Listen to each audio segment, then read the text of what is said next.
Hello, it's Gabby here for you. Before we jump onto this week's podcast, I just want to let you know about 2 ways that you can work with me. First of all, I do one-to-one coaching and I do that via Zoom, so we can jump on a Zoom call at a time to suit you. The second thing I've got for you is an online coaching course that's 12 modules that you can download straight away now. There will be a link somewhere around these podcast notes. And this is the course that I've designed, and it's got everything in it that I wish I'd have known when I finished cancer treatment and I was lost.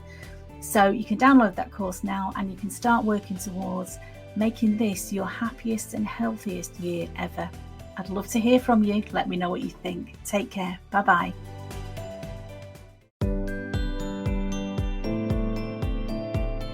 Hello there, it's Gabby here from Confidence After Cancer, and I hope this finds you well.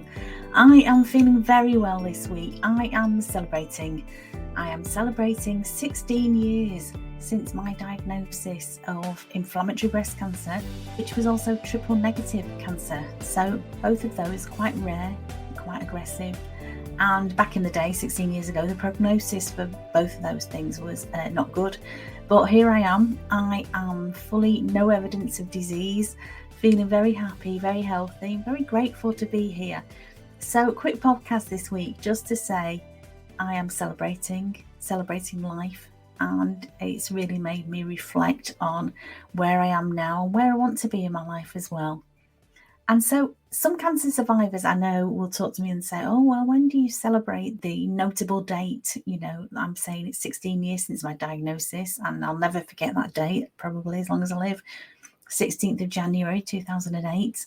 When it seemed like the world went to pieces as well. You know, we were just starting, I think, the global credit crunch, and some, scary things happening in the world, and it's probably still scary things happening. Even more crazy things have happened since then.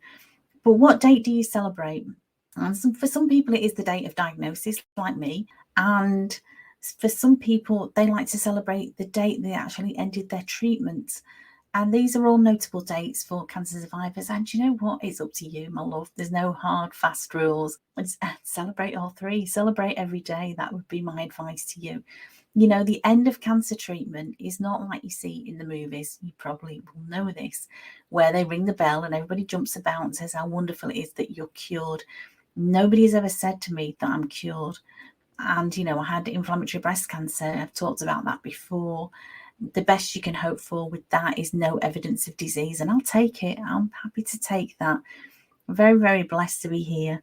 And so, as they used to say in Sesame Street, this podcast this week is brought to you by the number 16. And I've been on the old Dr. Google, and I'm thinking, when I was diagnosed with cancer, probably luckily Google wasn't a thing like it is now. Like we just Google everything on our phones. Well, if you're anything like me and my husband, we do. And it's made me reflect really on, what does the number 16 mean? A lot of my friends really are into this angel numbers now. Wherever they see a number, it means something to them. So I'm keeping an open mind on that. But I'm thinking, what does 16 mean? What's it supposed to mean? And sweet 16, it is supposed to mean a time of renewal and new beginnings and a focus on love and family, overcoming struggles and personal growth, and really digging deep into your inner strength. And that is something, as a cancer survivor, if you're listening to this and you've been through cancer treatment, this is a time that you've had to really dig deep and maybe find inner strength that you didn't know you had before. I'm never going to tell you that cancer is a gift, because it's really not. You really wouldn't wish it on your worst enemy. But wrapped within that diagnosis and all the things that you're going to go through in a cancer diagnosis, one of the positive things that can come out of it is finding your inner strength that you maybe didn't know that you had.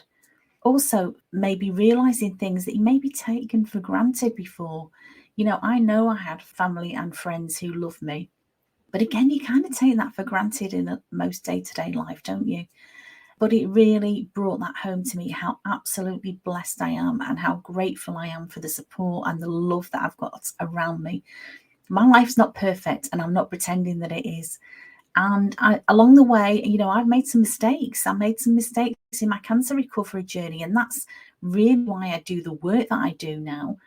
And that's why I set up Confidence After Cancer, because I knew for a lot of people, cancer treatment isn't over when it's over. It's the start for some people of a very long journey of rebuilding their lives. And it makes me really sad when I hear people say, well, I'm not the woman that I used to be and she's never coming back. And that may be true in some aspects of life. You know, there's a lot of different facets and a lot of different strands to rebuilding your life. It's not just about physical health. It might be mental health. It might be emotional. A lot of the people I work with, it's all about getting back to their work or their career or their business and finding their place in life again. And that can be, you know, it can take a little bit of time. And that's what I really get pleasure from. And I get a lot of reward myself from helping other people to do that. Because there is life after cancer. You know, life does go on. It doesn't have to be worse than it was before.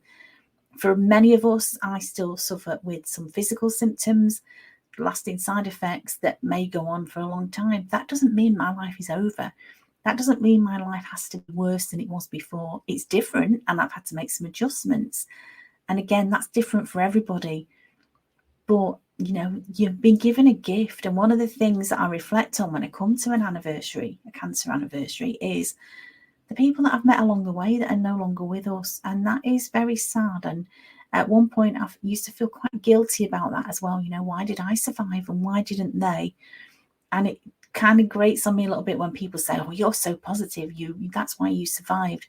I wouldn't for 1 minute say that I survived against somebody who didn't because they weren't positive enough. I really think that's unfair. Who knows? All we can do is do our best. I've learned a lot about wellness that I share with people on my podcast, on my website, on my courses. Share a lot about nutrition. And again, it's not about hard and fast rules. It's about what works for you. And that is part of building your confidence after cancer. That's what it's all about. Building the life that you were meant to live, feeling joy and happiness and building on that. Again, nobody's life is perfect. My life is not joyful and happy, 24/7. Like everyone, I have my ups and downs. I have my challenges. I still have to dig deep sometimes to overcome things that life throws at all of us.